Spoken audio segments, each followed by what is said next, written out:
Maaga pa pero maging alerto na mga kababayan, dalawang bagyo na posibleng magkasunod na papasok sa bansa ngayong unang linggo ng Nobyembre. Mga rehiyon sa Bicol, Calabarzon, Central at Northern Luzon, pati Eastern Visayas pinag-iingat na. Ayon sa Pag-asa, Tropical Cyclone Threat Potential TCTP at ilang international weather models, tumataas ang posibilidad ng sunod-sunod na bagyong papasok sa Philippine Area of Responsibility. Amihan season, opisyal nang idineklara ng Pag-asa at update sa low pressure area at sa ating panahon ngayon. Magandang araw Pilipinas, ito ang Pilipinas Weather ngayon. Narito na ang ating update sa panahon ngayong araw ng Martes, October 28, 2025. Kung bago ka lang sa ating channel, please like, share, and subscribe para lagi kang updated sa panahon. Salamat sa iyong suporta. Mga kababayan, maaga pa pero lumilinaw na sa mga mapa ng panahon ang sinyales ng mas aktibong bagyo season na papasok ngayong Nobyembre.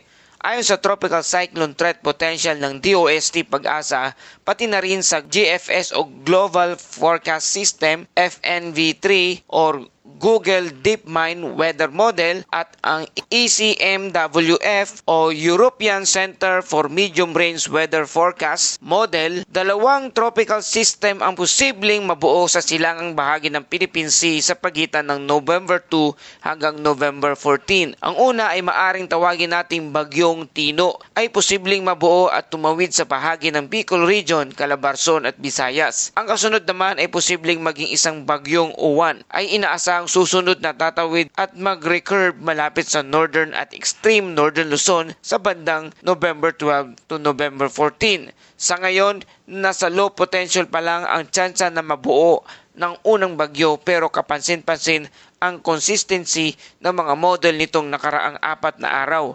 Ibig sabihin, habang malayo pa ito, hindi na rin imposible ang pagbuo ng isa o dalawang malalakas na bagyo sa unang linggo ng Nobyembre. Mga kababayan, kung mapapansin ninyo, halos pare-pareho ang projection ng tatlong major models, ang GFS, ang ECMWF at ang FNV3. Ang GFS o Global Forecast System halimbawa ay nagpakita ng malakas na sirkulasyon na mabubuo sa pagitan ng Micronesia at Guam bago ito dahan-dahang lumapit sa silangan ng Mindanao.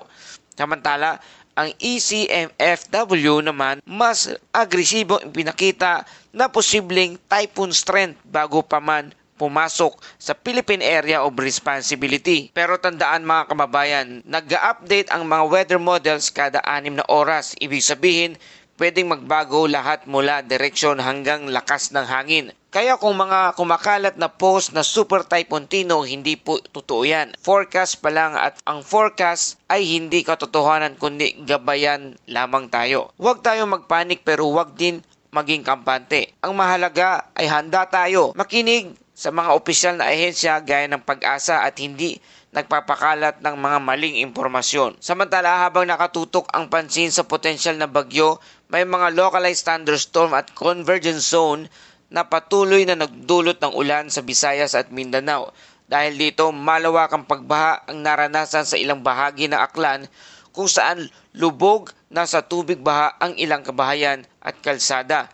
Patuloy ang rescue evacuation operation sa tulong ng lokal na pamahalaan at mga volunteers group. Paalala po sa lahat, huwag nang lumusong sa baha, iwasan ang mga bukas na kanal at poste at maghanda ng emergency kit lalo na kung malapit sa ilog o baybayin. Mga kababayan, kung babalikan natin ang kasaysayan, madalas talagang dumoble o magsunod-sunod ang mga bagyo tuwing darating ang buwan ng Nobyembre. Noong 2013, si Typhoon Yolanda ay pumasok rin sa parehong panahon, unang linggo ng Nobyembre at naging isang pinakamalakas na sa kasaysayan. Noong 2020, sunod-sunod rin ang bagyong Rolly, Sioni at Ulysses na halos walang pagitan. Kaya hindi bago ang ganitong senaryo, ngunit paalala na ang panahon ng Nobyembre ay dapat laging paghandaan. Laging tandaan, mas mabuti ang sobra ang paghahanda kaysa magsisi sa huli. Kaya hindi pa man nagsisimula ang Nobyembre, may low pressure area na agad sa loob ng Philippine Area of Responsibility na nagdudulot ng malalakas na pag-ulan sa Palawan at karating lalawigan. At kasabay nito, opisyal na rin narito opisyal na rin pumasok ang amihan season. Kaya asahan na ang malalamig na simoy ng hangin sa umaga at gabi. Sa ngayon mga kababayan, patuloy nating binabantayan ang isang low pressure area o LPA na namataan kaninang umaga sa vicinity na dumaraan sa Palawan. Ayon sa Pag-asa, low pa rin ang tsansa nito o mababa pa rin ang tsansa nitong maging ganap na bagyo sa loob ng mga susunod na 24 oras.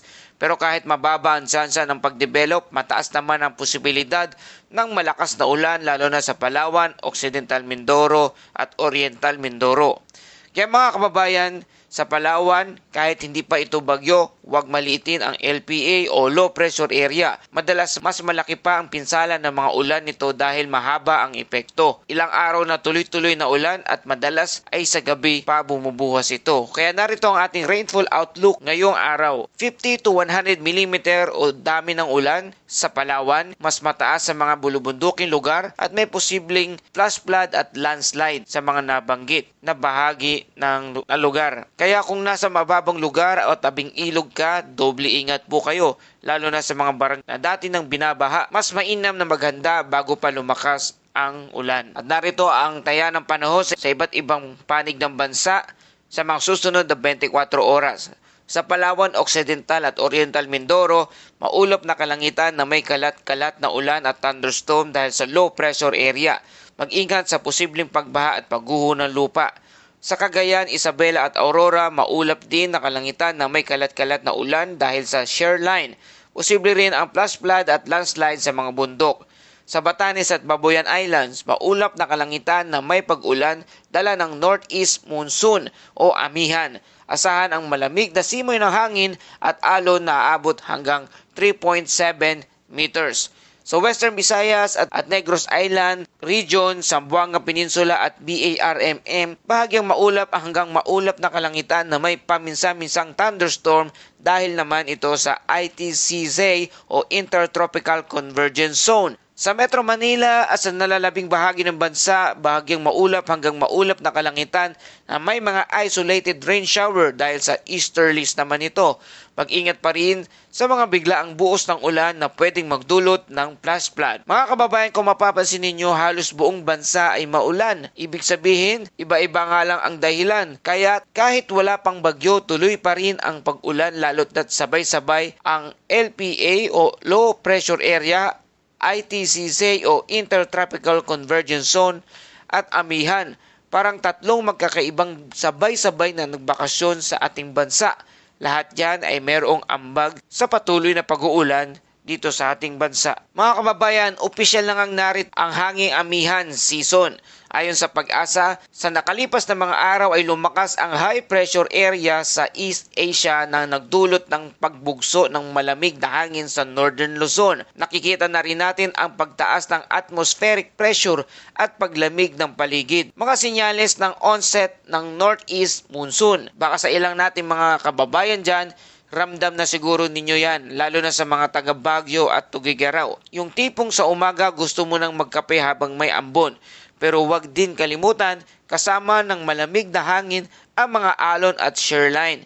Kaya habang nag-e-enjoy tayo sa lamig, huwag pa rin kalimutang mag-ingat. Inaasahan ang sunod-sunod na amihan surge sa susunod na 2 linggo. Maaring magdulot ng magaspang na dagat sa mga baybayin ng Northern Luzon, kaya paalala po sa mga mangingisda, bago pumalaot, siguraduhin muna ang lagay ng dagat. Ngayon naman, balik tayo doon sa ating long range forecast. Sa datos ng Tropical Cyclone Threat Potential, ang mga global model ay posibleng 2 ang mabuo na bagyo sa unang kalahati ng Nobyembre. Ang una ay posibleng tawaging itong bagyong Tino na maaring tumawid sa Visayas at Southern Luzon bandang November 5 to 7. Ang pangalawa naman ay bagyong Uwan. Posibleng pumasok bandang November 12 to 14 at tatawarin naman ang Northern at Extreme Northern Luzon. Pero mga kababayan, gaya ng lagi nating paalala, forecast pa lamang ito, hindi pa final. Ang maganda lang, consistent ang mga model, kaya magandang paghandaan. Ang masama, consistent din minsan ang ating kapabayaan, kaya sana baguhin natin ang ganitong pagwawalang bahala sa mga ulat. Kaya kung titingnan natin ang kasaysayan, ang buwan ng Nobyembre ay madalas talaga ang panahon ng mga strong typhoon, gaya ng sa history na hindi malilimutan noong 2013 ang bagyong Yolanda at noong 2020 naman ang Rolly, ang bagyong Shoni at bagyong Ulysses. Pare-pareho silang naganap sa pagitan ng una at ikalawang linggo ng Nobyembre. Kaya ngayong 2025, habang maaga pa, mas mabuting alerto na. Kaya narito ang ating patuloy na reminders, safety reminders. Una, i-monitor palagi ang mga opisyal na ulat ng Pag-asa, NDRRMC at inyong local government unit o LGU. Huwag basta maniwala sa mga super typhoon post online. Maghanda ng flashlight, first aid kit at emergency bag. Manatilihing may charge ang cellphone at power bank. I-check ang alon bago pumalaot at higit sa lahat, magdasal. At narito ating Bible verse of the day mula sa Awit 46 verse 1. Ang Diyos ang ating kanlungan at kalakasan, handang saklolo sa oras ng kagipitan. Mga kababayan, sa bawat unos, hindi lang hangin at ulan ang dumarating, kundi pagkakataon din para ipakita ang ating pagtitiwala sa ating Diyos. At yan po ang ating detalyadong ulat panahon ngayong araw ng Martes, October 28, 2025 mula sa Low Pressure Area o LPA sa Palawan at pagdating ng amihan at posibleng sunod-sunod na bagyo. Lahat yan ay patuloy nating binabantayan dito sa ating Pilipinas Weather ngayon. Huwag kalimutang i-like, share, and subscribe para updated ka sa bawat babala ng panahon. Salamat sa iyong patuloy na pagtutok at pagtangkilik dito sa ating channel. Ito ang Pilipinas Weather ngayon na lagi nagpapaalala, mag-ihanda, mag-iligtas, mag-ialerto. Ingat tayong lahat.